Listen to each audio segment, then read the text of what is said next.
Good morning, everybody. Lots of early birds there coming in straight away. Great to see you joining us again today. We are just going to hold on a few minutes and give people a chance to join. So we'll see you soon. Okay, good morning. So we'll kick off. I can see some people are still joining, and you are most welcome to this morning's webinar. This is our second marketing or communications related webinar, I suppose. So we heard from Aoife previously, where we looked at crisis communication. Today's focus is a little bit different, I suppose. It's more about connecting with your audiences and looking at marketing through the lens of engaging with your customers, both now and post-COVID, and as we restart our businesses and try to resume some sort of normality. I'm so delighted with our panel today. These are three women whom I greatly admire. Two colleagues, so Sheena McGowan and Orla Veal, both lecturers on our Masters in Global Brand Management in the Graduate Business School, who I have been thrilled to work with over the last couple of years. And Anne Gallagher is joining us for our keynote, who, Anne, I think it's probably safe to say, knows marketing inside out with a career that has spanned both the large multinationals, FMCGs, right through to starting and owning her own small business. So really excited to hear her insights today as well. Sheena is our storyteller in chief. She has also worked with both the big brands like the Nestle's and the Coca-Colas, right through to working with many companies in Enterprise Ireland and running her own business. And Orla, in addition to being a lecturer with us in the Graduate Business School, is also an alumnus, having graduated just a few years back with her Masters in International Business Management. So it is brilliant to have her back as part of the team. So I'm going to hand you over to Orla, who's going to chair today and kick off our session. So I hope you enjoy it. As always, please bring your questions to us through the Q&A function, and we will get to them all as the session progresses. Thanks very much, Orla. Thanks, Eilish, and thanks for the very nice welcome. Welcome everyone today. We're delighted to have you joining us and delighted to be part of this programme, Restart Your Business, Restart Your Strategy with ISME and Griffith College Dublin. So the purpose of today is really to share as much value as possible in the session. We very much welcome your questions throughout, so don't be shy. We're going to have Q&A throughout the session and also at the end to answer your questions as well. So to start off, I'm just going to do a couple of introductions, a bit more detailed. So I'm just going to share the screen with you there now.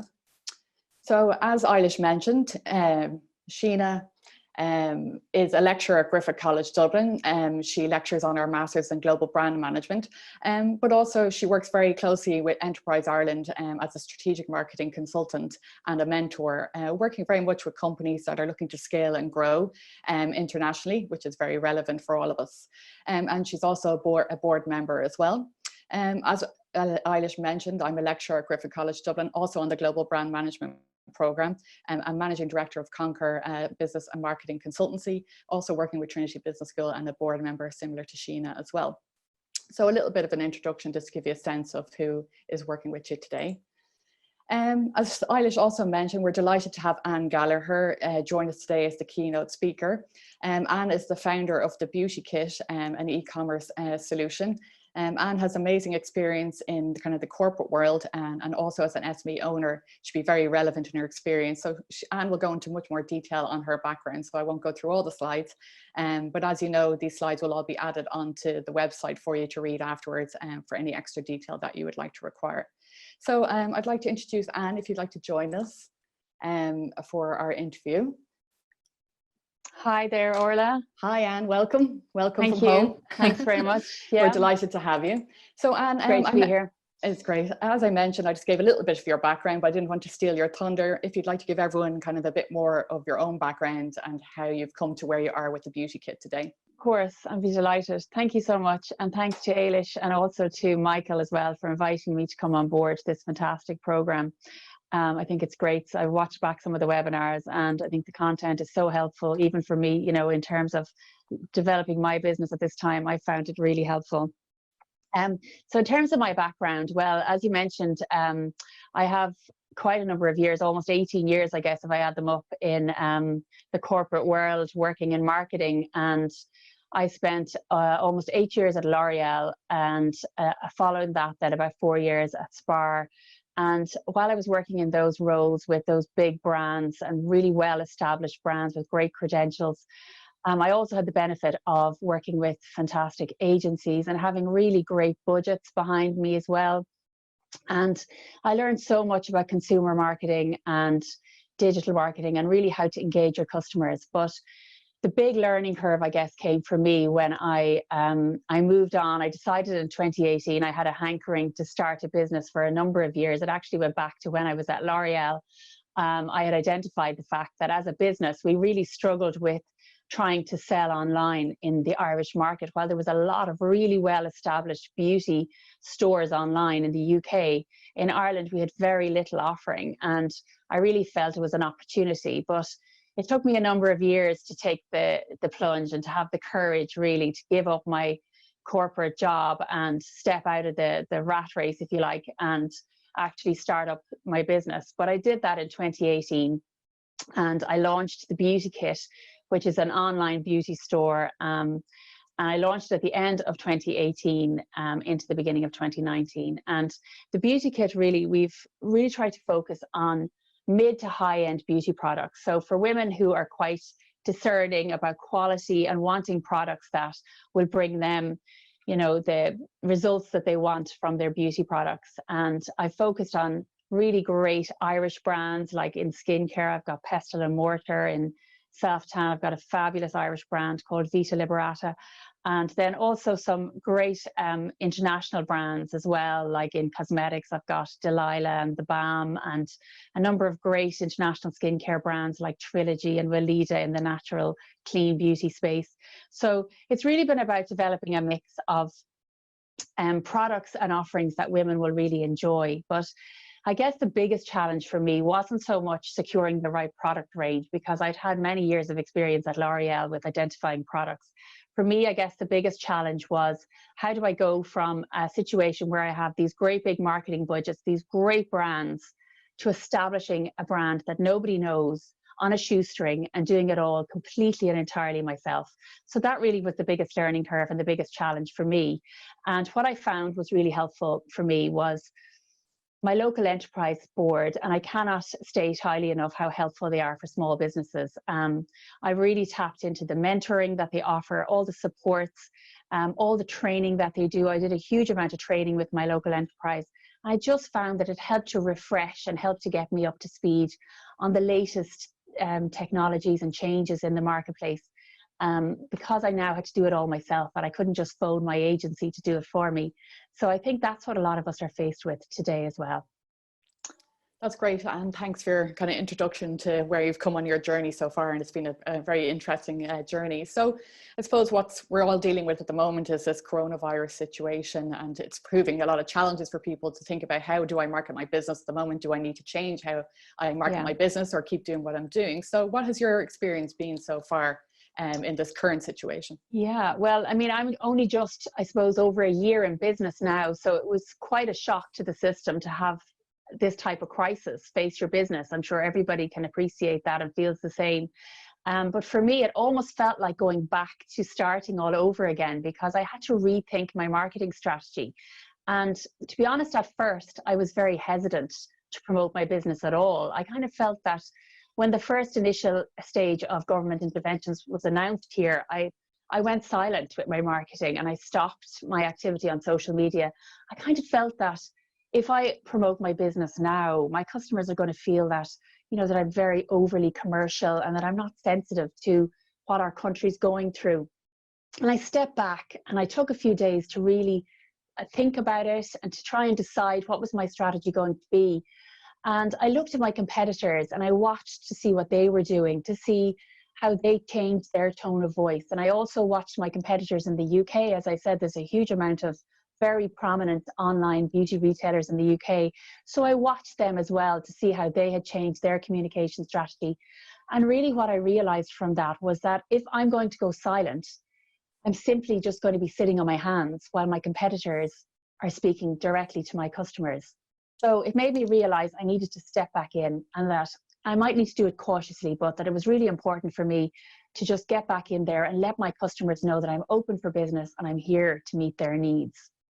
That's great advice, Anne. And what is the response? You said you were quite apprehensive at the start, as a lot of businesses are, because they didn't want to be seen in bad taste or too commercial or not being considerate of the difficult situation that everyone is in. So when you stepped back in, how did you find the response from customers to that kind of action that you took? Actually, the response was really positive, and I was delighted in terms of getting that feedback from customers. So I cautiously stepped back in on social media and I announced the fact that I was open for business as usual, that I was operating within guidelines that we were given by the HSE, and that I had readjusted my business to make it work in the current crisis. And how I did that was I actually took stocks from my external warehouse to my home office. And I made sure I had stocks of everything here so that everything remained within my four walls and I could control it better. I have the courier called to my door to collect my orders on a daily basis, and it's been so much more manageable. I also then decided in terms of giving something to my customers to offer free shipping, so that for my customers, they could feel like they were just walking down the street and shopping. There wasn't an impact on them in terms of paying for the delivery of their orders. And I think customers responded very positively to that initiative as well. And it made me feel like I was creating a two-way conversation and a connection as well with my customer. So you mentioned the two-way conversation. So have you received kind of positive feedback from your consumers, like particularly around coronavirus, or just you saw your sales increase, or what sort of response exactly were you finding? Well, it was a mix of both, really. Obviously, the customers aren't in a great place. Like, a lot of people are feeling frightened and everything that we see in the media every day. But what I received in terms of feedback to some of my posts was that people were getting excited about nice things as well. People want to be cheered up. And I think in the current climate, there is so much fear and anxiety and all of that out there, that people began to respond really positively to, I think you call it the lipstick effect. So a little bit of nice things in life can cheer you up a lot. And I think that was quite clear from my customer base, that they started to feed back to me that they were enjoying some of the nicer things as well that were out there, and trying false lashes and things that, you know, fake tan, so that when they look in the mirror in the morning, they feel a bit better about themselves. And I think that that's something that's just natural in us humans, that we like to just feel good about ourselves. Yeah, and that's great news for you, that people still want to have that experience. Nothing has changed in that respect, and that they want to continue to engage with you on that basis. And it's interesting what you're saying is what I've seen with a lot of our clients as well that I work with, that once they went back out and started communicating again with people, they did, some of them kind of took that step back to kind of reflect, and some kept communicating, that people really want to support business. They understand what's going on, and they really want to support Irish business as well as international business to kind of get the economy running, keep it running, and help people recover as well. So it's the support is out there, and of course you have to be conscious of how you communicate, and Sheena, as our chief storyteller, will refer to that as well. But people do want to support. So have you found that people really kind of want to get behind you again as a business? Definitely, you know, for sure. And there's a really great sentiment of that, I think, within Ireland as a whole. Everybody's saying promote local, support local businesses. I mean, I only got a message this morning on a WhatsApp group to say, you know, when the country, I guess, opens again, let's all holiday local, let's all eat in local restaurants, let's not just jump out on planes and get out of the country. Let's support Ireland and get it back up on its feet again. There's definitely that sentiment coming across with my customers. It's brilliant, and that's great to see that energy building now as people are coming through this difficult period, and to continue with that as well. So I know it's early days into this world that we're in, but if you had kind of key learnings that you've had so far in this kind of 6-week period that we've had, and what would you share with everyone today? I guess for me, the key learnings, it was very similar, in fact, to what I had experienced when I started the business at the very beginning. So as I said, like, having gone from working with huge brands and big marketing budgets, where your challenge is more to be strategic than to be, you know, good with your spends. I guess the challenge for me really was I had to rethink my marketing strategy and have a different approach. And I knew that, like, once again, like, even though the circumstances are different, what was important for me to do was to create, and then to monitor and learn, and then adapt. So that became sort of my steps of the process. So everything that I created and everything I tried, every social post that I sent out, I watched and monitored the response from my customers, and I learned from it.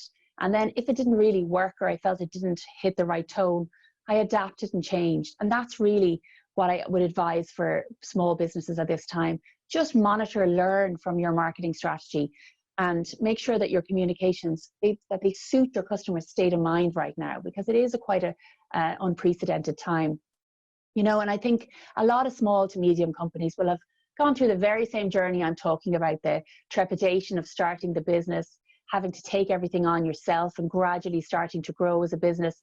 But some businesses may at this point in time feel maybe they don't have that skill set that I was fortunate enough, I guess, in marketing to come in with to my business. But it is important to dial up your digital marketing strategy, because even though, as I said, I was hesitant at first, you know, in terms of actually rolling out any communication whatsoever, I realized then that my customer is out there and that they do have needs. And as I said, some of the needs are very practical in terms of wanting hand cream, but some are just a little bit indulgent, where it's okay to want nice things and feel good about that. So it's just about responding well to that. And also watch your competitors, look at what they're doing, see how they're responding, and always watch what they're doing. And even if you're a much smaller business than they are, don't let them be one step ahead of you. That's great. And I think you made some great points there, especially around SMEs. Like if you're an SME owner, you've been through a journey, you've had the tough times, you've had the highs and lows. So you're a resilient character and you know how to manage your business and you know how to respond. And it's a very important point, is to adapt, keep learning and adapting. As you said, it's unprecedented. So the learning and adapting is going to be quicker in the shorter term. So you need to really monitor it. And as you said, their competitors as well, what they're doing, and try and learn from each other at the same time. So the next question I had, you mentioned there digital marketing. So I'm just going to share your slide here just for you to talk through some of the key digital marketing activities you found beneficial in the last few weeks as well. So your slide share there. Great, thank you. I just pulled this slide together because I felt that sometimes when you're talking about lots of different tools or different things, it can be helpful to have a visual, you know, and I thought for our audience today, it just might help make it a little bit easier in terms of a visual impact. But the key learning for me in terms of a marketing strategy is to dial up that digital communications, to remember that customers are at home now. They're online more than they ever were before. And you need to make sure that your brand is there at the forefront for them.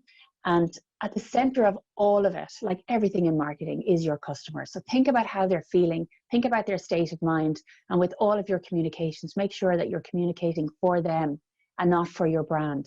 So the key things that I've looked at here, and you can see on the slide, are really importantly your website, to make sure that it's SEO optimized, to make sure that your website is telling customers that you're here, that you are open for business.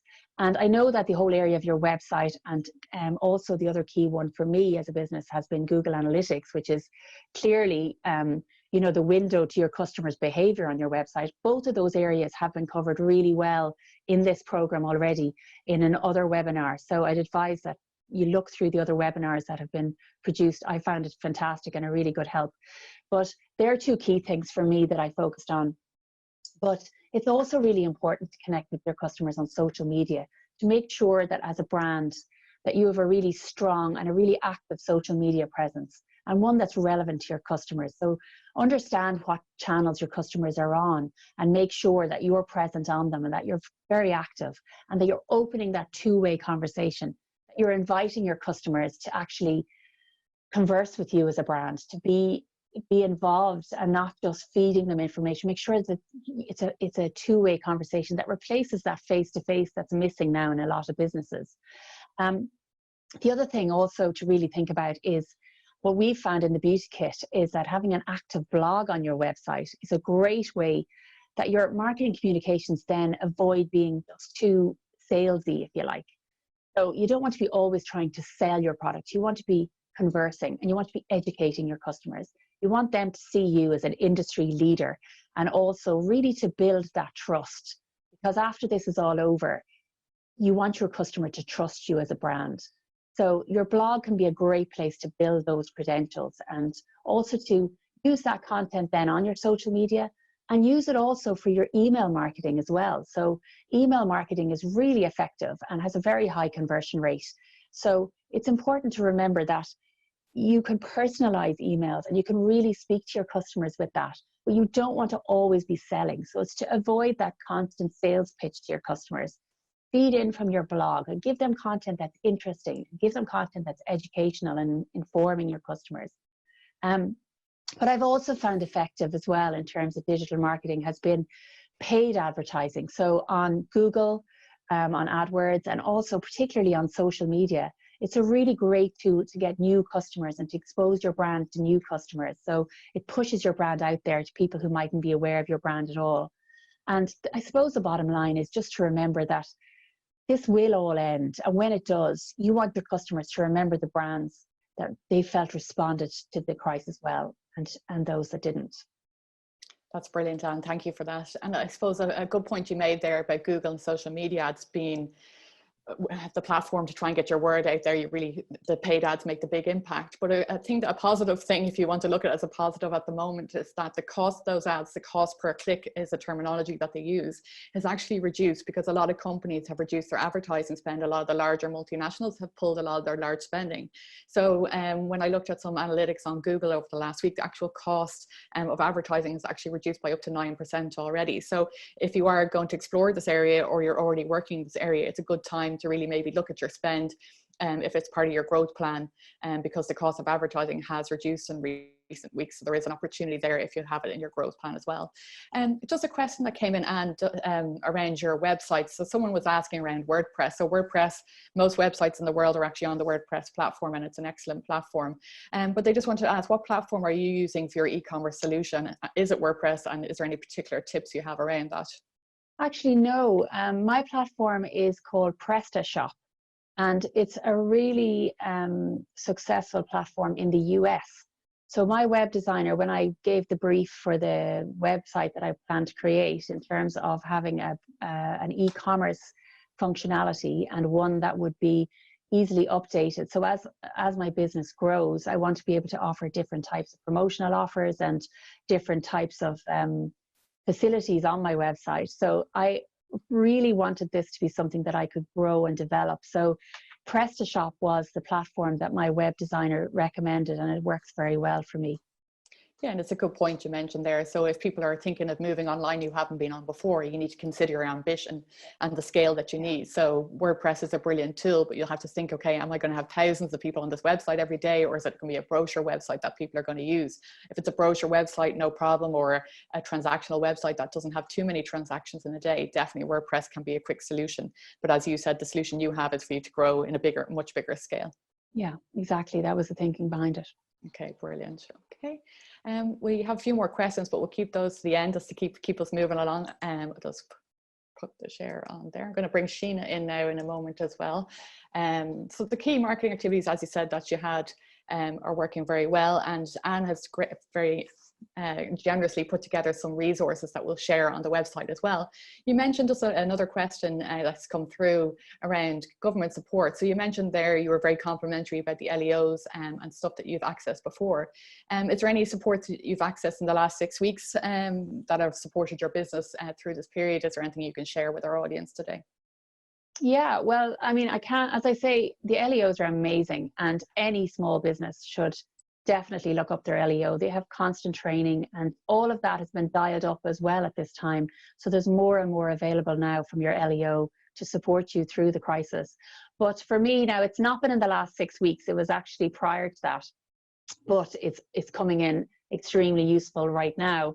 I had applied for the trading online voucher that the LEO do, and I applied for that to upgrade my website. So they fund up to €2,500 for web activity, or even advertising and other digital activity online. Once it's online activity for your business, the trading online voucher applies to it, and it's really, really helpful.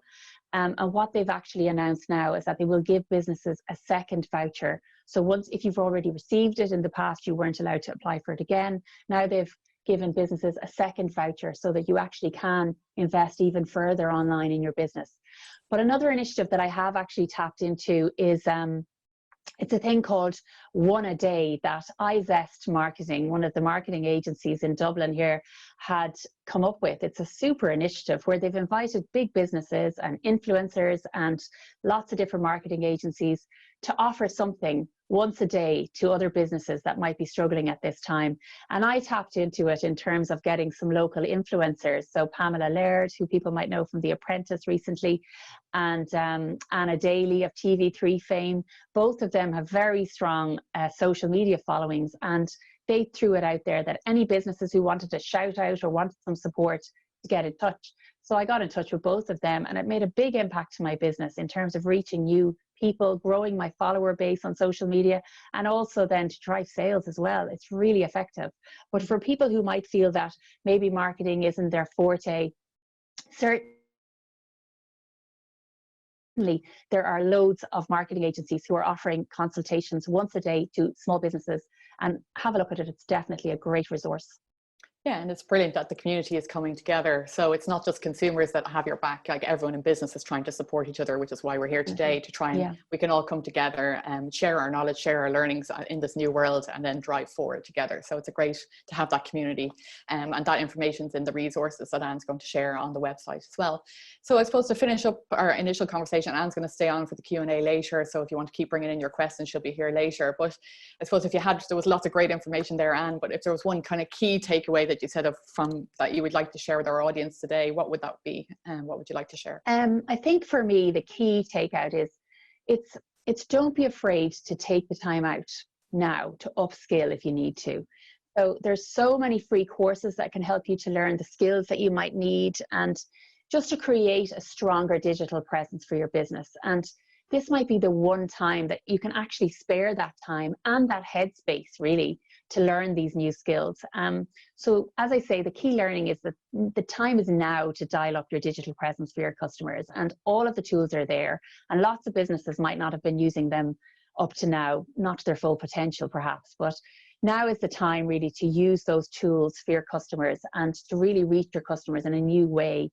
And I guess just bear in mind, maybe we're not all marketeers, and that's fine, but find somebody in your team and delegate to them if that's the case. If there's somebody else who's in a better place or who's more suited to take this on as a project, give them that time and give them that space to learn and to take this on behalf of your business. So it's really about, even a basic knowledge can help you to dial up your digital marketing. And really that's what I feel is the key learning and the key takeout from today. That's brilliant, Anne. I know we should finish on the key takeout, but there's just one question that's quite relevant at the moment around your social media advertising. There's a question coming in around the percentage of investment. So I suppose it might be different for you because you're an online business. So do you invest all your kind of advertising budget is online for e-commerce, which would make sense? They just want to understand kind of the level of investment, if you can give any insight to try to drive your results that you've been able to get. Yeah, well, certainly for me, as the type of business that I operate, yeah, all of my spends would be spent on digital. Yeah, I mean, otherwise, I mean, if you were to count in terms of time investment, I would probably spend a lot more time on other areas in terms of contacting people with PR and reaching out to influencers, things like that. That's more, it's not a cost to my business as such, it's more of a time impact for me. But when it comes to my spends, all of my spend would go through digital. Yeah. Okay, brilliant. Yeah, so I suppose when people are looking at budgets, it's really there's a lot of stuff online looking at return on investment and investment, and there's lots of stats out there of what you should expect for your industry. So I would recommend, if you're looking at Google or social media like Facebook, give loads of stats around, okay, you should expect this sort of return on investment or this amount of clicks. And again, as Anne said, if it's not working, adapt it. It might be the way you're speaking to people, it might be the imagery, but keep adapting. So there is a lot of stuff out there from the social media platforms and from Google around return on investment. It's always the big question for all our clients as well. So we do usually do a lot of deep dive before we can kind of say, okay, this is the results we expect. So it's hard to give a quick answer, but if you do go into those platforms, they do get some sense of what the expectation would be around your investment as well. That's brilliant. So certainly, like alongside the Google Analytics that I mentioned, like the social media analytics, I find them such a great help for my business. It gives me a chance to really look at how people responded to different things and to measure that. So definitely those tools are great, and they're all free and they're all there at your fingertips, just understanding how to use them. Exactly. And as Anne said, upskilling, that's why we're here today with you as well. So important. And this is an opportunity. I know we're all trying to eat less cake and try and be healthy at the same time as well. But this pause that has happened is a great opportunity to say, okay, might need to be an expert, but putting some time in to understand it and how it applies to my business as well, worth the investment as well. And as you said, there's loads of great people out there offering free supports and mentorship to try and get you back on track as well. That's brilliant, Anne. So I very much appreciate your time. And as I said, Anne will be staying, so keep the questions coming in. Thanks, Orla. Thank you, Anne. Thanks again. So Sheena McGowan is going to join us now. And Sheena is going to go through kind of marketing strategy and kind of some guidelines of how to use this pause in a beneficial way. So welcome, Sheena. I'll hop off and let you take over from here. Good morning, everybody. My name is Sheena McGowan, as I've been introduced earlier. I'm just going to share a screen and check that that can be seen. Just one tick while that uploads. So just a little bit, I know everybody's been introduced earlier, but a little bit of my background. I've spent about 20 years working in marketing. For a long time I worked in consumer goods, companies like Nestle, Coca-Cola, worked for a short time in Aircom as well. Since 2011, I've worked in my own business, Inspired Thinking. And Inspired Thinking is a marketing consultancy that works with small businesses who struggle with strategic planning and communicating effectively. So I work a lot with Enterprise Ireland as an outsourced strategic marketing consultant, working with businesses that are looking to scale predominantly internationally, and they're looking to develop a strategic plan in order to do that scaling. Also do some mentoring, and I also part-time lecture with Enterprise Ireland, or with Griffith College. So I just want to take you through some of my thinking today on how you might reset your marketing strategy, or how you might get back on track with this COVID crisis. One of the opportunities that everybody is getting at the moment with the COVID crisis is that there's a pause in terms of the day-to-day, the normal busy working day that everybody has. And that pause you can use in a number of different ways. You can use it to your advantage. It's obviously, there's a lot of struggles around it, but it can also be the time, and Anne's alluded to that earlier, it can also give you the time in order to do things differently, and to look at your business and to stand back from it, and to rethink some of the work that you're actually doing in your business. So I'm going to talk a little bit about the strategic planning elements, and then we'll move on into how you might refine your communications and refine your marketing messages. So just first of all, everybody might have a different understanding of marketing. Just to put a kind of explanation out there, it's about knowing your market inside out and using that knowledge in order to grow your business. So it not only offers products and services that satisfy, but anticipate the needs of the market. And that anticipate is very important at the moment, because there's a lot of change in terms of customer behavior and in terms of competitive behavior at the moment. So you've got to continuously intelligence gather, understand your market, understand your customers and your competitive landscape on a continuous basis in order to anticipate how the needs of the market might change. So first you've got to do that understanding and that intelligence gathering in order to plan effectively, and then comes the communication afterwards. The communication is the very last thing after the planning. And just to illustrate that point, I'm just showing you a visual that I really feel exemplifies what communication is all about. For me, the communication is the bit that everybody sees over the surface of the water, but below the surface of the water is all the planning that goes behind creating that really effective communication that resonates. Real marketing happens in the strategic planning before the customer sees your messages. For me, communications is the tip of the market, of the planning iceberg. And I'll just illustrate that a little bit more to you, because sometimes I get queries into my business, and the business may think that they may have a communication issue. There's something not quite right with their communications. But when we delve into it, it's often a strategic planning issue.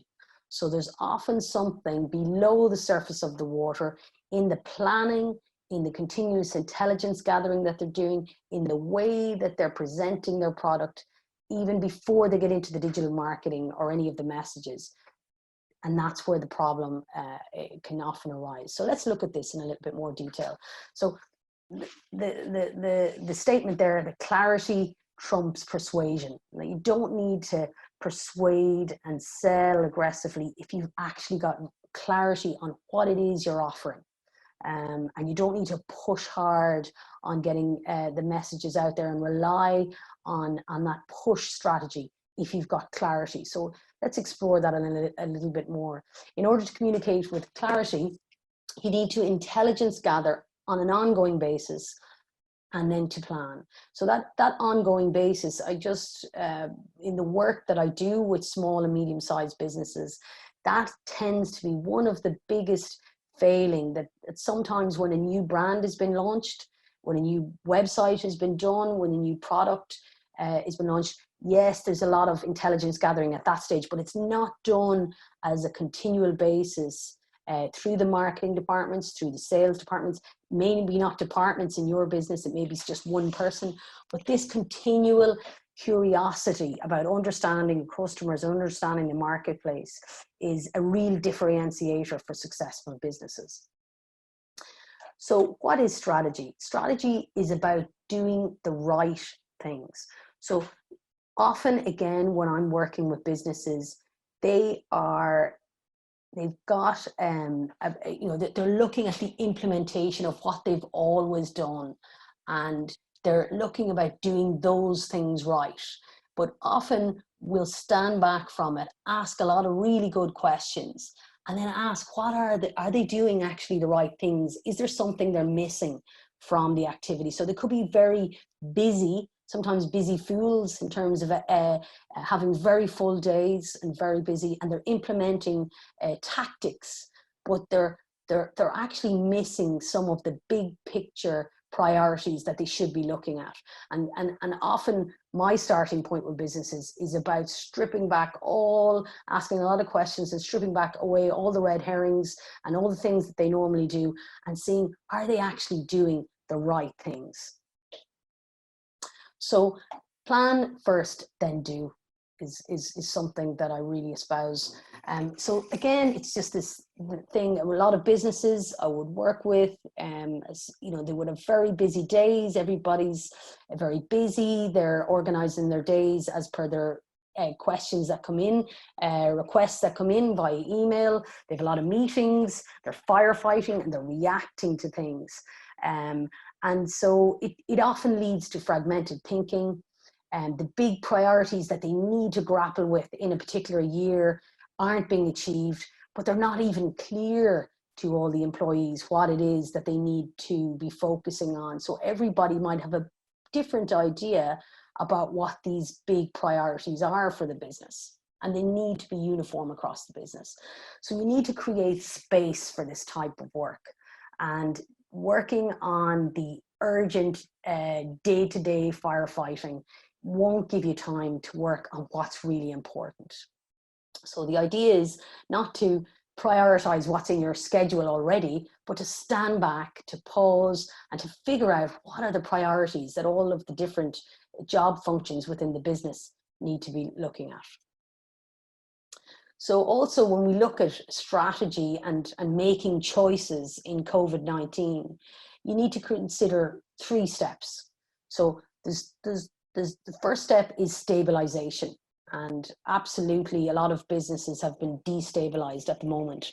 They need to look at steadying the business. If there's any supports out there, Anne has alluded to some of them in terms of the LEOs and what supports they're offering. Enterprise Ireland have a wealth of supports as well. There's some mentoring being offered for free. There's a lot of different supports being offered to businesses. Don't get stuck in your own silo. Look up and see what's out there in order to stabilize the business. And there could be some financial and grant supports out there as well. Customer communications, look, communicate with your customers. Don't go quiet, don't go silent. This is not a time to disengage. Your competitors may do that. They may lose their footing with their customers. So communicate with your customers. And as Anne was also alluding to, if there's anything that needs to change operationally in your business, if there's deliveries that need to be brought to a house, as opposed to from a warehouse where you've been shipping your goods, well, do that and get the couriers working from your home situation. So do everything to keep the business going. So that stabilization is very important to do in these weeks. But then it's the medium and long term. And to be honest, these things don't change. These are the times that businesses who are very busy in the day-to-day don't get a chance to pause and plan strategically. So this reset mode that I'm talking about in step 2 is this adaptation to the new reality. So in order to adapt to the new reality, you need to develop a strategy for the medium and long term. And okay, we don't know everything yet, but we can still analyze, and I'll talk to you about what kind of questions you should be asking for your business. We need to analyze the business in order to see, is there any gaps in our information? Do we need to find out more information in order to put this plan together? And then it's the longer term, it's the recovery. There is definitely going to be an upswing at the end of this. And there's going to be some pent-up demand. There's going to be recovery.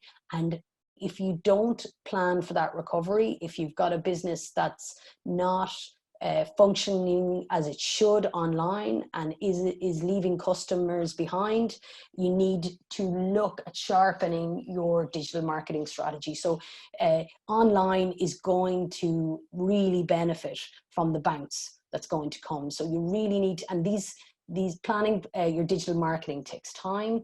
And we'll talk about refining your messages and how we might do that in a minute. And just to mention that, the Chinese word for crisis, they use 2 brush strokes to write the word. So one brush stroke stands for danger and the other for opportunity. So in a crisis, yes, okay, be aware that the landscape is shifting, but also recognize that there could be an opportunity for your business. And it could be that your competitors fall away and don't grasp the opportunity, or it could be that there's some pivot opportunity in offering a slightly tweaked version of what you sell, or offering something quite different with the business model that you operate in.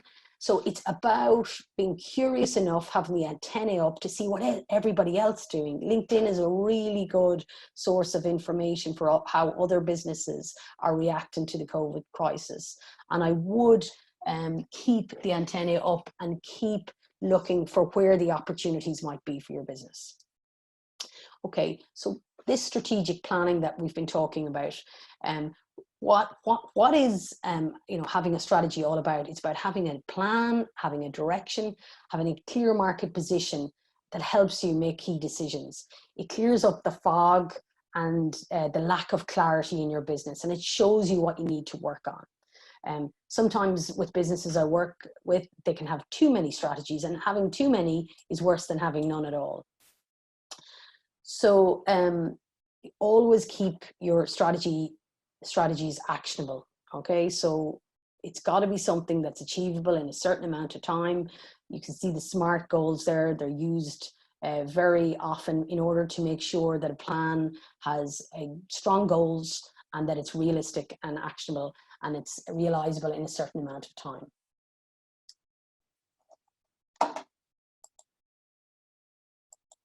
Okay, And the other purpose about getting a plan out of your head and out of the head of the founder of the business or the CEO or the senior management team, getting it on paper and having it discussed in the business and challenged is a really important thing to do, because if you get it out of your head, it's much clearer.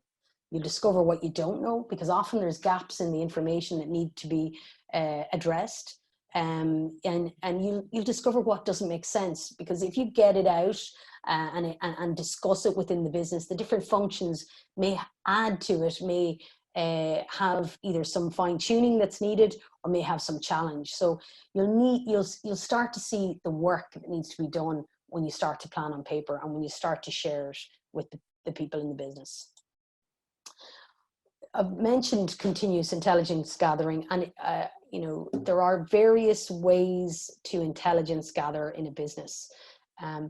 For me, seeing that a business is curious and have people in key roles who are curious enough to find out about the competition, to find out about customers, to use their network, to do primary research that's not expensive via online polls or online tools like SurveyMonkey to review the media.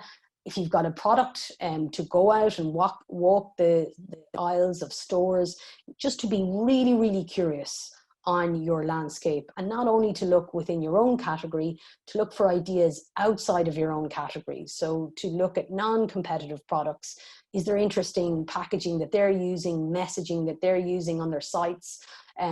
So you really do need to maintain that curiosity and have that intelligence gathering brought into meetings on a regular basis in your business.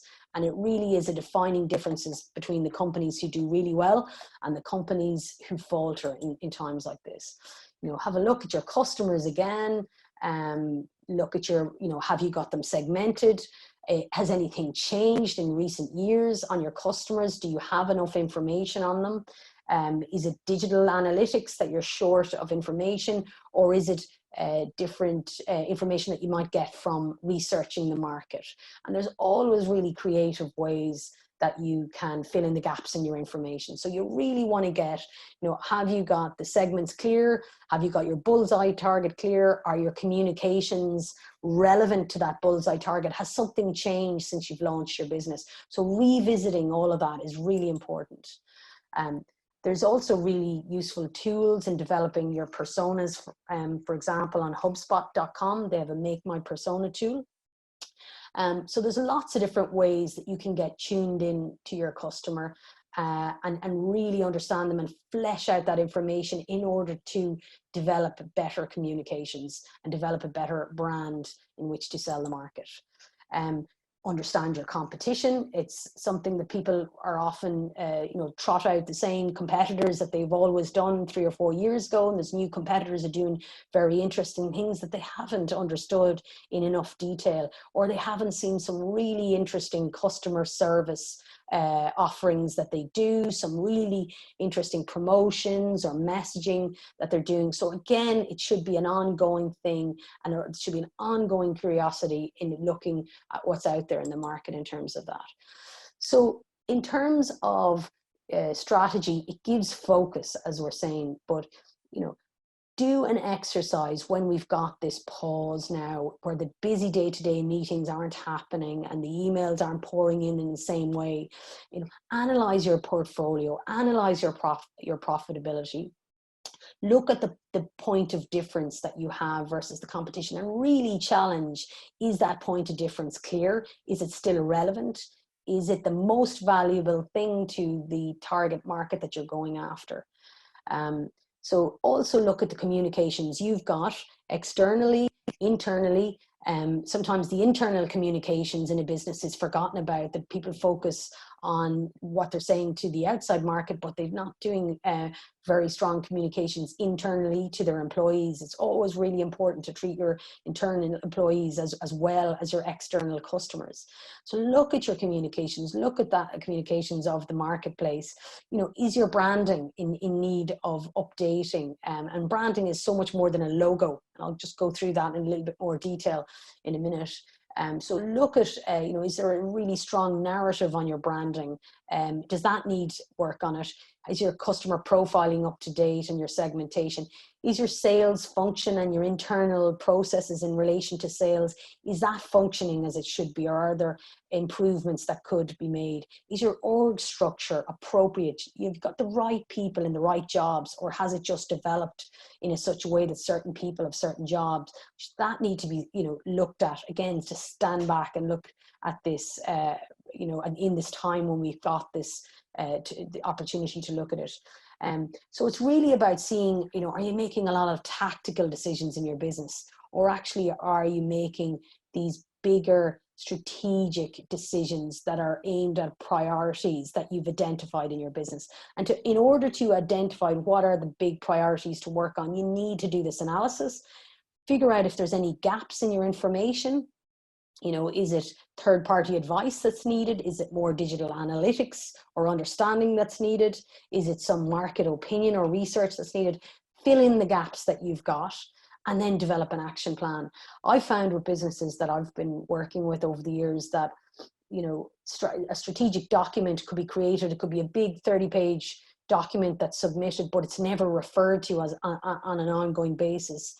If you develop an action plan as a result of this analysis and isolate 3 priority areas where improvement is needed across marketing and sales, and really, once you've addressed, and identified those 3 priority areas where improvement is needed, stick to that. Make sure everybody in the business knows what these 3 priority areas are. And don't try to do everything at once. If you've got a big long list of 30 things, it just simply won't work in terms of the execution of those. So try and stick to 3 big areas and write your plan up around what needs to be delivered around those priority areas. Okay, so just on then to look at communications. My tips on communications is do less better. Sometimes trying to say too many things makes what you're saying not clear, and it can often make your business seem invisible because you're trying to say too many things. Be more single-minded in what you're trying to say, and keep it simple. Less is more. And one of the things I found that brings great clarity to communications, and I'll talk about that in a little bit more detail, is storytelling. So storytelling is a really good way to encapsulate the information you're trying to get across to your customers. So understand what's important, and then try and encapsulate the information you're trying to get across in storytelling. So we'll talk about that a little bit more.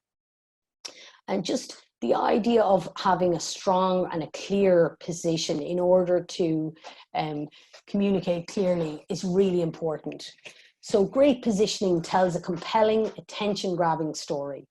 So if some customer or potential customer took a very quick glance at your business or at your website, there's a sort of image that's created in their mind and an image that's painted, and that's how they position you versus other customers. And really they position you versus what they perceive as important. So it could be that they see you as a very authentic business, a very sophisticated business, a very sage and knowledgeable business, but they have, they take a quick glance at your website and they position you very quickly. So if you don't do the work on doing it, they'll do it for you. So succinct messaging there is a line from Mark Twain. I would have written a shorter letter, but I did not have the time. So again, I see a lot of marketing content that's overwritten. There's so much information on the websites, on the emails, that the person reading it really just doesn't have the time, or it isn't engaged enough to read through it. So if you've got too much, it just really won't be seen. So really it's like the bit under the surface on the iceberg. It takes a lot of work under the surface in order to make messaging clear. Okay, So if you want to develop a certain positioning for your brand or your business, you know, here's some questions to consider. You know, what type of product or service it is, you know, whom is it designed for, who's the most important competitor, what are all of the different benefits that your product offers, and then what is the single most important benefit. I'll talk to you a little bit about the difference between features and benefits. Again, you see a lot of features and technical information on websites and on material, and really you've got to talk in the terms of what's important and understandable to your customer. You've got to talk about their pains, their desires in a language that they understand. So you need to isolate what is the single most important benefit that you offer, and how is that single most important benefit different from what the competition are offering. This difference or point of difference where you develop your position, again, it's one of the single most under focused on areas I come across in businesses. They don't spend enough time figuring out how are they really different to other competitors. Often what they say in their messaging and their marketing is similar to another business, and you could have said the exact same thing with another brand name or another company name at the top of the website. So really interrogate the point of difference, especially when we've got this time to do some of this more detailed planning at the moment, and thrash it out in your business. Does everybody agree? Have other people in your business in the sales, marketing and other functions, have they an important and valid point? Even sometimes the finance functions and HR functions will have a valid point of view here. So just an example, I'm just leaving it in here for the notes, but you know, a feature would be something like triple walled vacuum insulated construction. But a benefit is, what does it mean in your customer's language? Well, it keeps beverages cold for up to 24 hours or hot for up to 12. So benefits are the way to talk in terms of how you message online and in all of your communications. So the idea of having this point of difference and honing in on it.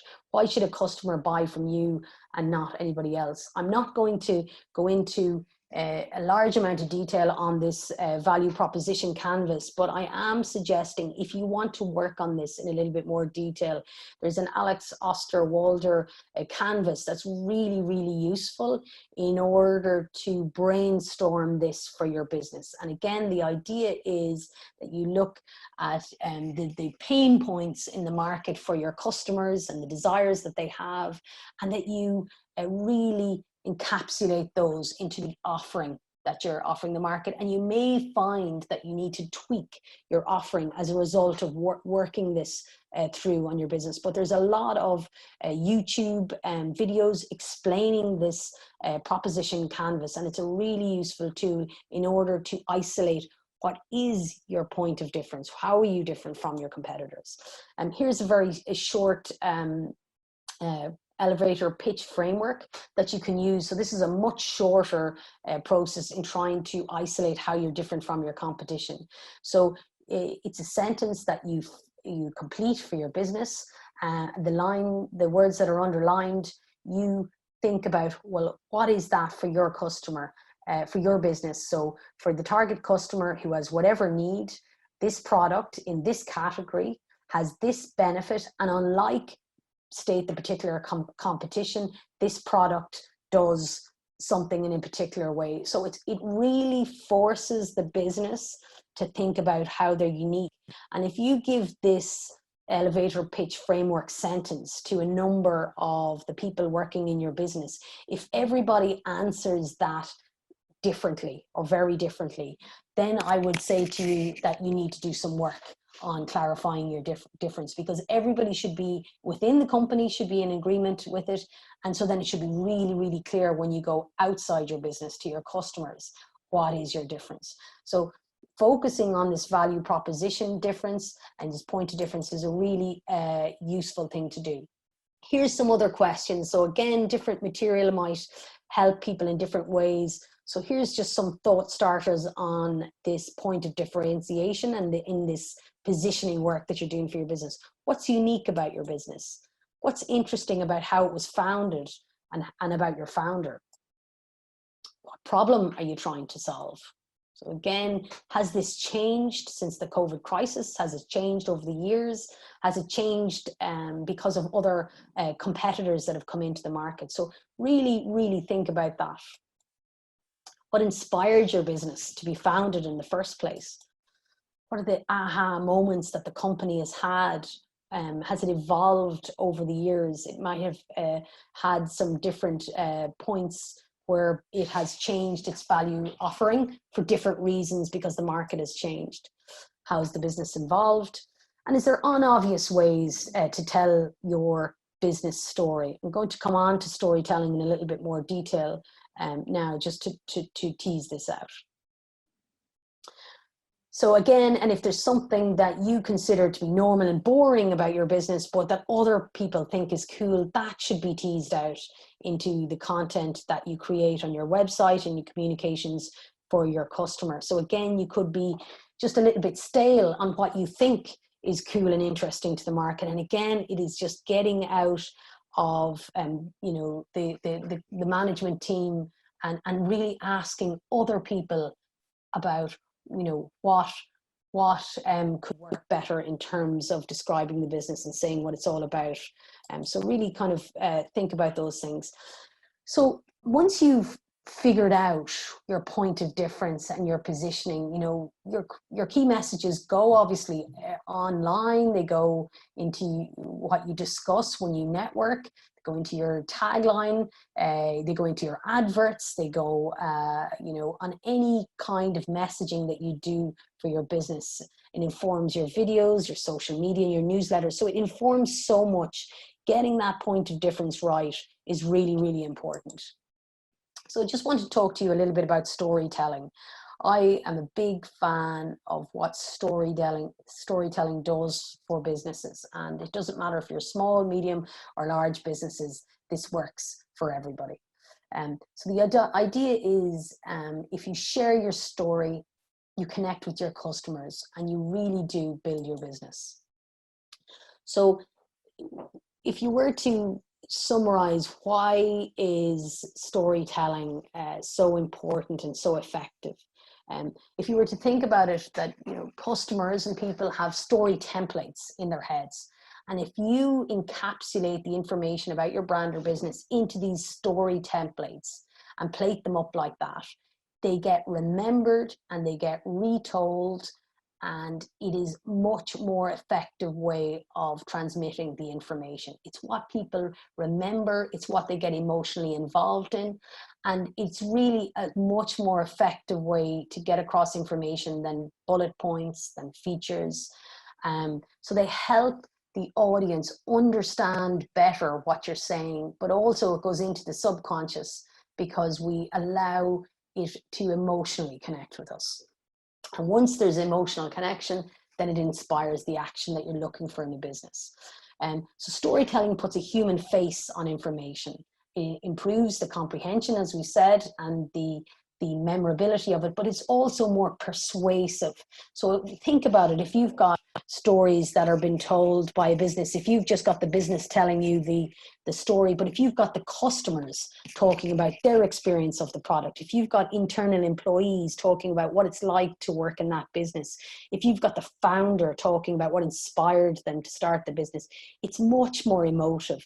And also it's not just the business saying, this is everything about us. It's told in a different way.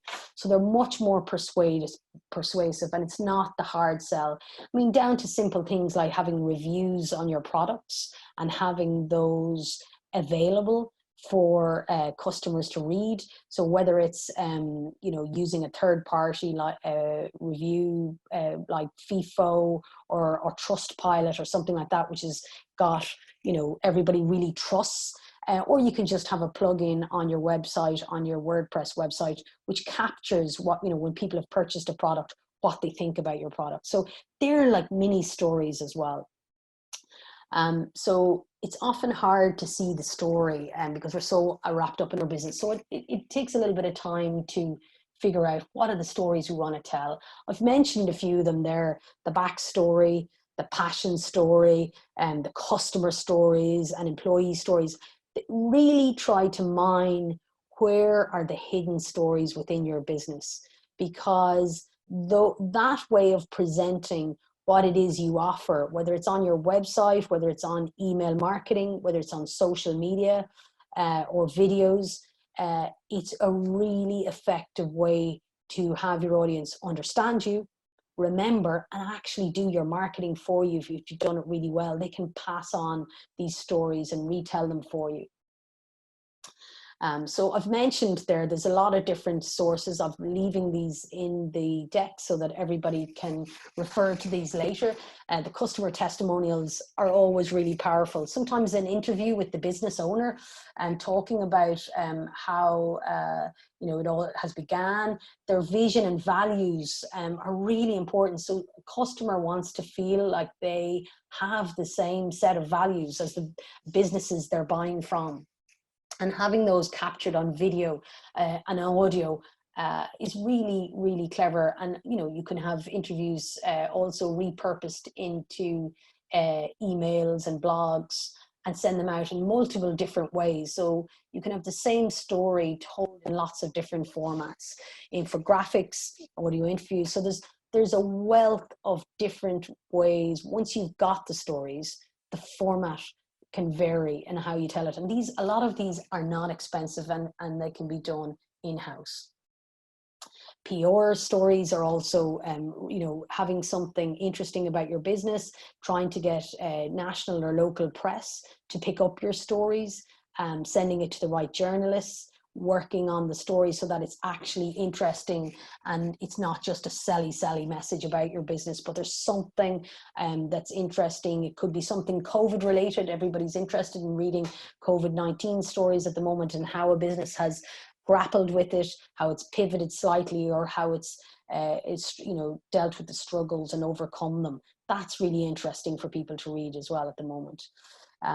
So I've left a link to a blog where you can read a little bit more on business storytelling, but it is a really effective way to get your information across. So just to mention the difference between the rational mind and the emotional subconscious, where branding and brand messaging can go. Just to talk a little bit about, you know, what is a brand? There's a lot of different definitions. I think one of my favorite ones is your brand is what people say about you when you're not in the room. So you can feel that your messaging is very, very clear. And then when you actually ask either your customers or you ask, you know, people outside of your business, what's your brand all about? And they say something completely different. And then you haven't done the work that you'd hope to do. So it's not something that you own. It's in the brand exists in the minds of the customers and the potential customers that you have. It's what they say you are. So again, sometimes I find businesses think that branding begins and ends with the logo or, you know, the slogan or something like that. But there's so much more to it than that. It's the sum of all the experiences a company has with the market. It's everything the business says or does, and the emotional feelings that it conjures up in the minds of the consumers or the target market it's dealing with. And it's all about trying to develop that trust and that relationship. There's an emotional relationship between the brand and the person who's buying it. And there should often be a connection between the persona or the personality type within the brand and the personality type in the customer you're trying to sell it to. And it's really useful to do some work on that, you know, to develop the personality type of your brand, and to make sure it does connect with the tribe that it's trying to communicate with.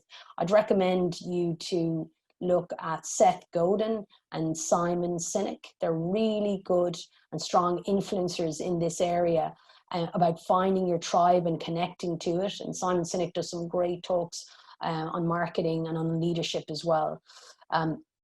brand story and narrative engages authentically. So having a really good brand story is really clarifies your communication. And sometimes with businesses, if they don't have a strong brand story, they might rely too much on paid advertising. And when the budgets dry up, they've got a very vacuous brand. So using this time now to work on your brand story is really important. Try and develop, what is the narrative? What is the story behind your brand? What is the personality type behind your brand? Does it actually link in with the customers that you're trying to connect with? Are they a similar tribe? Are they a similar personality and similar values as your brand? And is there a disconnect there? Is there more work that needs to be done? Working on strengthening that brand narrative, is a really good benefit for a business. It makes you less reliant on paid advertising. Your organic traffic will improve, and your blogs and the choices you make in terms of your social media and your content strategy improves the stronger your brand story is. So it's the sum of all of those things: your reputation, your customer service, your values, the feeling and attitude people have about your business. So there's a lot of work that goes, again, underneath that surface, back to that picture I had at the beginning, underneath the surface of the water, the foundational planning and thinking that goes below a brand in order for it to engage and connect emotionally with the target market. So I'm just going to summarize a little bit about things I've noticed over the years, things that businesses don't do enough of. I don't think sometimes businesses, they talk too much about their own offering, and they're not talking enough about the pains or the desires of the customers they're trying to connect with. So having stories and using stories to try and visualize what those pains are for people. Yes, that's the problem I'm having at the moment. That's the desire I have. This is the business is speaking to the person that I am. Not speaking in the language of those you're trying to connect, talking in overly technical language or bland business speak, as opposed to trying to craft your messages into stories. No tagline or brand positioning statement. These one-liners that are on a homepage, I feel they really do help to clarify in a nutshell what your business is all about. And again, that work that needs to be done in honing what that statement is, that one-liner on your homepage or that tagline that goes with your brand, it takes a lot of work to sometimes get to that. And sometimes businesses give up too quickly in getting to what that line should be, and they sound like the nearest competitor instead of something completely different. Your call to action on your sections, just make sure that the website is aimed at getting you leads or sales. Make sure the calls to actions are clear, that they have got a message that engages, and that you're actually clear on what you're asking people to do when they come to your website. Collect their email addresses so that you can talk to them on an ongoing basis. Don't work with web developers or agencies who haven't the skill set, the brief, or they don't have enough budget to do the job. Otherwise, you'd end up doing the site again and again and again. I've seen it's probably the biggest single issues businesses have, is that the website that they have built isn't fit for purpose. It has a lot of problems in terms of updating content, and the user experience is poor, and they don't maybe have a good relationship with the agency or the developer that they did it with. So really make sure that you choose the right match and fit for your business, because it's something, it's such a valuable asset in your business. Thinking building a website is a one-off venture versus an ongoing activity is, again, another failing that I see. You always need to be refining your messaging. It is not a one-off venture. It is something you need to revisit as your market landscape changes all the time. Trying to say too much on homepages or trying to say too much on your website, then you risk saying very little. Not having a brand narrative, a brand story, relying on paid advertising to get your traffic instead of building up your organic content and your organic strategy. The site experience for some websites can be very poor. The shopping cart, not having, not being found by Google for the particular words that you want to be found for, and again, not doing that point of difference work that we spoke about early enough ahead of figuring out what those keywords are that you want to be found for. Messy navigation, looking amateur. That's a typical thing whereby there's a different colors, or not enough thought put into your brand identity, the colors and the look and feel of your brand identity, as well as your website. Okay, so we're nearly finished in terms of what we're going to look at in terms of the marketing, and then we'll go to some questions. So in COVID times, has there been businesses that have changed what they've been offering? Here's just a couple of examples. This is a Midland-based artisan bakery that has pivoted in what they're offering. So instead of the sourdough being picked up at the bakery, they are delivering it out, and it's just 10 minutes in your own oven to be baked. Here's another one.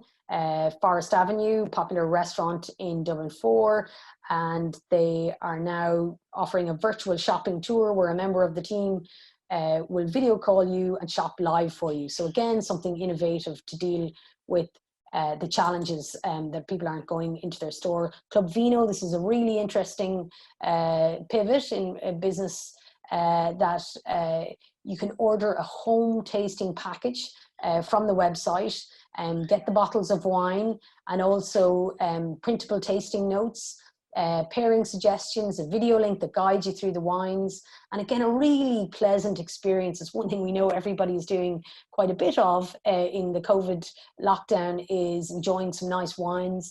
And what a lovely experience to have from Club Vino, where you get something a little bit different, and that you can't get out to these lovely restaurants, but it brings the experience into your home. Griffith College, and the program that you're all on at the moment, how they pivoted in a short amount of time to offering a course to the business community, and moving from education into business. So again, a really quick, agile pivot, and a very worthwhile one, where that has a lot of benefit for businesses trying to grapple with the challenges they're facing. So there's going to be an upswing, basically, after COVID finishes. There's going to be an upswing, and you need to prepare for it. There's a lot of promising signs from China, from Asia, and the mood of customers will return, and there will be a sense of what we're saying, real life again. I think everybody's mentioned a number of times some of the key supports. We're going to also put in a resource section with this talk, so that there's links that you can go to find out a little bit more about the resources and supports that are there. So there's a lot of supports out there. So in conclusion, some of the main takeouts for today: use this pause. Really, you will not get this chance again, where the day-to-day isn't coming at you at the rate it normally does in your business, where you've got to wear 10 hats, especially in smaller businesses. Use this pause to plan properly. You can remotely work with your team in order to analyze the business. Use that opportunity. Get the plan, start to put it down on paper, see what's missing, and see what needs to be filled in as regards the information, and get that plan with the 3 priority areas down on paper. Understand that the market landscape is changing. Revisit, is there anything changing about your customers and your competitors? Do spend that time sharpening your messaging. Being clear and concise is so important, and it really does trump persuasion and pushy selling. Sharpen that messaging while you've got the opportunity. Do the work, as Anne was mentioning earlier, do the work on your website and see if there's any additional changes that need to be made in the content or the navigation or the look and feel.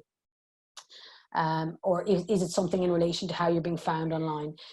try to think where storytelling can be used in terms of your marketing. Is there stories that are hidden within your business?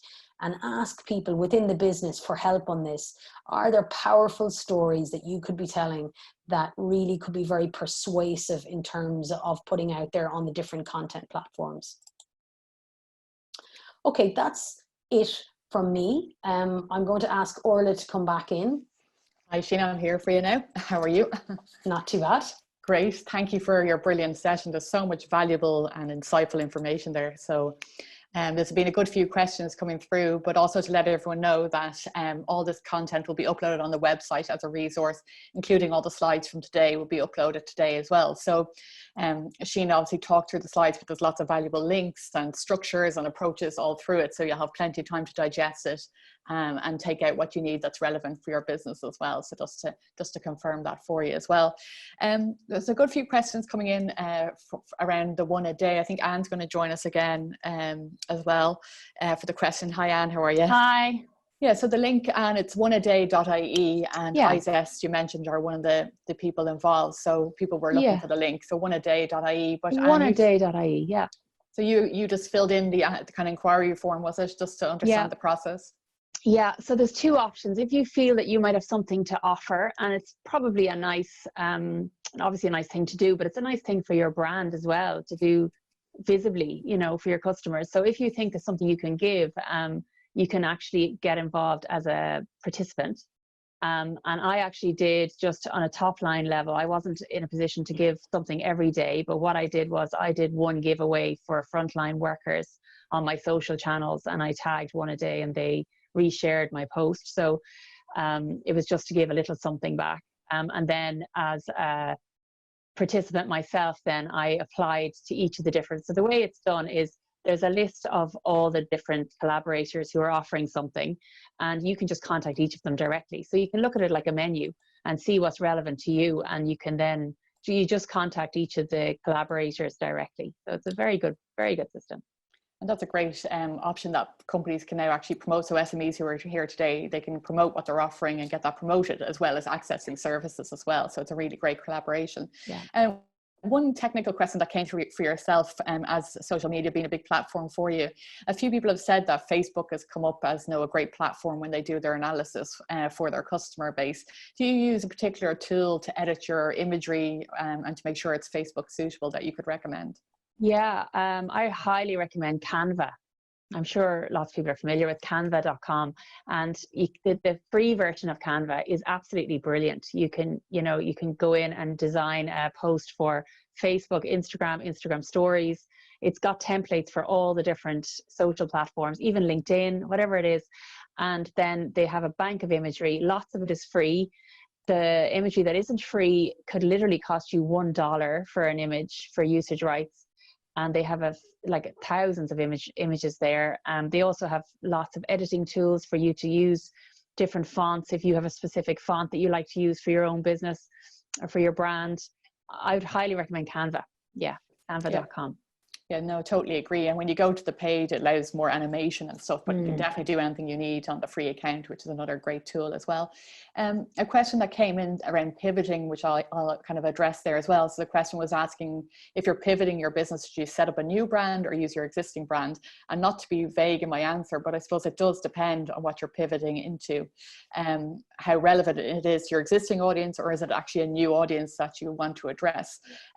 So again, I would say it does depend on the existing brand value that you have as well. So does your existing brand have a huge amount of value, equity, online presence, SEO, like all the work that you've done to build your brand that could be useful with your pivot? Or is your pivot just going totally left field and something totally different that you can use? It just really depends how strong your pivot's going to be. But ideally, you should work with your existing brand. So the examples that we gave today were, the Vino Club, their business was very much about experience and about people coming in and sitting with them and drinking wine. And now they've gone to a whole online model and delivery model, which is quite different. But they've kept the strength of that brand and the familiarity of the brand for their consumer. So it's just something to consider from that perspective. So what are you actually trying to do? Is it totally different? And that will affect whether you should kind of set up a new brand or just work with your existing brand. I don't know if you have any, Sheena, Any Yeah, views on that? just I'll come in there as well. Sometimes I think with these things, to steady things up a little bit, there often is the impulse to react. And I think if the time is used to do this analysis and to strategically plan, there's enough in doing that for now. Sometimes if something is very obvious, like the deliveries they're kind of an obvious pivot in order to survive. That's absolutely the right thing to do. But some businesses who might knee-jerk reaction to this, to be seen to be doing something COVID related because other people are doing this, and I'd really caution against doing things quickly like that, because sometimes like that, in times of adversity, it's just steadying the ship a little bit, clearing the head, doing this type of analysis that's always needing to be done anyway in a business, and then seeing, is there a tweak that's needed to the offering? Is there a tweak that's needed to the communications? And without maybe calling it a pivot as such, it might be an involvement where you are just tuning into the market.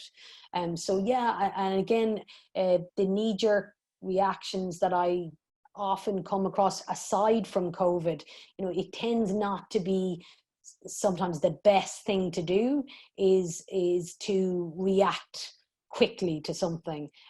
If it's an obvious one like those deliveries, fine, but really think about, if you're changing what you're doing, and really validate it by asking your network, asking your peers, asking your employees, validating the analysis that you've done, and making sure that you have supportive evidence. If you are going to make a change, make sure that you have enough evidence to demonstrate that that change is needed. Exactly. So very much back to what Sheena went through there around planning and strategy. You always need to make sure your foundation is right first before you start going into any sort of reaction. So understand what you're doing now. And as you said, like, there is these media stories about people pivoting, and it is great, but as you saw, it can be a small tweak instead of like you need to change everything, and don't have a big reaction to stuff as well, where you could be investing time and resource in something that's not actually going to benefit you or your business. So I reiterate again what Sheena's saying about being cautious. I'm conscious that we're nearly out of time, but just one for yourself, Sheena, if you don't mind me directing it straight at you. It is a storytelling question. So just, there was a bit of feedback. Some people say they're not a natural storyteller, they're not naturally creative, and they don't have those type of people in their business. They can be quite operational. So they find they kind of have a bit of a brain block. They understand the benefit of the story, but if you had to say, where do you start with the blank page, or how do you get yourself going in this space? Yeah, I do think that every business has a story. Like, they do have, like, there's the reason that the business came into existence, like that, the founder story or the inspiration story. They're often they often call the backstory. So every business has that. Now, whether it's it's something that they want to talk about or they need help in crafting, but that story exists there. And there's also the stories of when you sell what you sell to your marketplace, there's a reaction from the customer. They describe what you're selling in a certain way, or what it does for them. And I think that they boil it down to simple language. And that customer story, or that, it often, in the past, it was customer testimonials. You'd see them written on websites, and sometimes they would look a little contrived or written by the business themselves. Try to have it as authentic as possible. What is the reaction that the customer has to what you sell? What have you changed for them as a result of it? And getting it in their words, and not just having it as a written piece on your website. If you can get it captured on a video, and the production values don't have to be perfect with these things, but you can put it out in social media if they agree to it, but they can be really great trust builders. So everybody has an origin story, and everybody has a customer story. If you've got employees in your business, you've got employees who talk about the culture of what it's like to work there, the process that, if it's a product, how it's manufactured, what is the process, what's their role. And what you're trying to do is you're trying to say, do these is this process, or do these employees, do they have the same values as the customer you're trying to sell to? So where there's a connection between the business and the intended market, if you can say, we're the same as you. We are for somebody like you. And you're trying to communicate in those kind of, what you're trying to do when you wrap it up into a story is you're trying to say, we have the same values as you. We care about the same things you do. We have the same problems as you do. So you can tell it from a lot of different angles. Obviously, some angles are more interesting than others. But you get, what you do with a brainstorm is you try not to do it just with yourself. If you're the single person in your business, you try and do it with colleagues or peers or friends that you really value their opinion, and you get them to comment from an external point of view. And it's not just people, sometimes when I say, ask your friends and family, don't be just asking your cheerleaders, because sometimes people want you to get on and do well. Ask people that are the sorts of friends that you have that spot the issue in what you're saying, or that's actually not very clear, or that doesn't ring true for me. So ask the people who will maybe challenge you a little bit in order to refine this a little bit more. But I'd say that the stories are really in so many places that you need to just start. And one of the things I'd also say is start noticing where other businesses, they don't have to be sometimes businesses are only looking at their direct competitors all the time. I'd advise you to look, take off the blinkers and look at non-competitive businesses, and are they telling stories in a certain way? And you'll get little inspirational triggers from other businesses. You'll see it on their social media, you'll see it in their blogs, you'll see it in how they're, in videos that they're maybe sharing. They might be also sharing other businesses' stories. So they might be curating other content, but those stories that they're curating and sharing are saying something about them. This business has the same values as I do.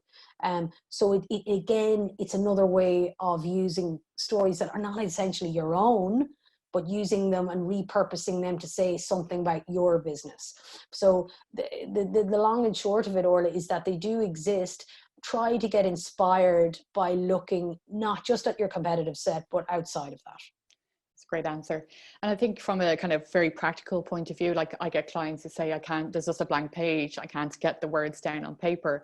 But then if I ask them to tell me about their business, they get passionate, they tell me a great story, and they're able to verbalize it. So like a lot of the time I'll just get them, there's loads of software now on your computer, on your phone, and just get them to talk your story into the phone and let it be typed out using the software, and all of a sudden you've got the starting point of it, and you're not getting intimidated by the blank page or having to write it as perfect way. So as the business owner, as a lot of you are small business owners, you're out selling every day, you're talking to people all the time. So as Sheena says, the stories are there, but sometimes a little trick like that can help them get them onto paper. As we said, with all plans and all stories, getting them on paper is a big part of it. So I suppose we're just over time now. There's still questions coming in. We appreciate it. We try to answer as many as possible. Any final thoughts, Sheena or Anne, that you want to share before we finish up? Happy-ish. I'll just say, I just think that it's probably a reiteration of what I've said already, is to just the big challenge with small businesses is wearing so many hats and having so many roles within the business, and just that firefighting mode that businesses are often in. But to use this stepping out of all the need to attend all these meetings, whether it's regionally or within the office, that you don't have, you have a lot of maybe catch-ups to do with your team, but to use that space. I know there are kids at home with COVID, I have them here myself as well, but to use the difference in working at the moment, and to use that opportunity to clear one's head and to do the analysis and to figure out, the work on content and work on branding and work on storytelling takes time. And a lot of businesses don't have the time to do that. This is one of the opportunities, but you don't get these things done in a week. You don't get them done in 2 weeks. They're over a series of weeks and months, you pull this together. But if you decide it's important for your business, and you say this is one of the strategic action areas that you want to do, and you start, I suppose, noticing other businesses and how they're grappling with this authentic storytelling and authentic content making, then you could see a business like yours perhaps in time relying less and less on paid advertising, which, once you turn off your paid ads, the traffic stops coming from it. So it's really building up your brand story, your organic story, so that when the ads get switched off at times like COVID-19, where a lot of ads are being switched off by businesses, you still have a brand awareness in the marketplace about what you're all about, and it doesn't just fall off. That's great. Thank you, Sheena. Anne, you were...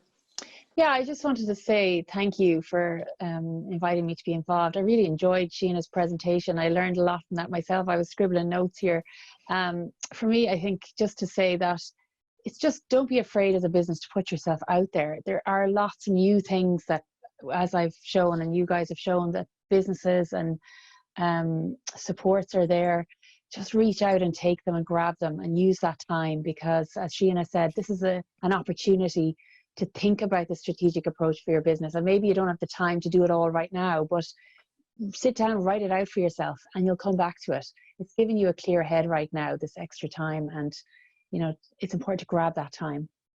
Great, and I think that's a nice way to finish off our session today. So thanks to everyone for joining us. We appreciate your time and hope you found it beneficial.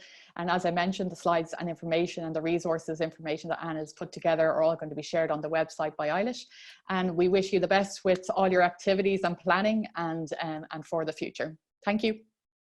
Thanks, Thank you so much, Orla. Again, I've had very little to do today, so you very ably steered the ship and got through the Q&A as well. So thank you very much for that. I've really just... I've lost track of how many pages of notes I've written. That was so informative, so insightful. You did answer all of the questions, I think nearly, Orla, Annie, that are outstanding that came in a little bit there towards the end. We'll get them answered for you, and we'll get the information up on the website as well. So I will follow up with the three women afterwards on anything outstanding.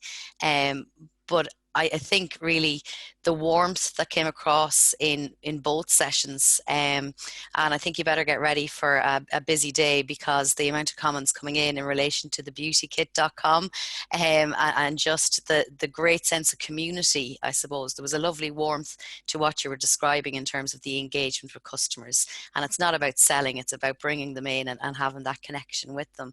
And I think that fed right through into what you were describing as well, Sheena. And I love the way you keep describing it as a pause. Think to the future. It's a moment of contemplation or reflection. Take the chances that you have in it, and some really, really good points there throughout. Some of the Q&A that came in that you didn't address, Orla, was really positive comments. So the attendees, really, the feedback coming through is, what a fantastic session, so insightful. And please give us the slides. please give us the slides. So they will be up, because there is a ton of information and insights in there. So thank you so much to Orla, Sheena and Anne. For tomorrow's session, yes, we're on again tomorrow. It's a pretty busy week with our bonus webinar on Tuesday. Tomorrow we have a session on the tax implications, not just looking at the tax implications of COVID, but we are going to have Paula Byrne, who is a key lecturer on our Masters in Accounting and Finance in the Graduate Business School and a practice principal in her own right. And she is going to be joined by Tom Maguire, who is tax partner with Deloitte, who some of you may know from his weekly column in the Sunday Business Post as well, and is pretty much the authority, one of the leading authorities in Ireland on tax. He's literally written the book on income tax, for example. So he steers that ship. So the two of them are going to talk through some of the COVID tax supports, which we've touched on in earlier sessions, but also going to look at what Paula has designed the session around are the 4 most common questions she gets in her practice from her clients, who are all, of course, small businesses. So she's going to look at areas like entrepreneur relief, retirement relief, buyback, succession planning, VAT registration, all of these kind of things. So it should be quite a far-reaching session. And as a non-accountant, I've heard both of them speak, and both of them are pretty wonderful at making the complicated simple. So I hope you can join us for that tomorrow, and I look forward to seeing you then. Until then, stay safe and see you soon.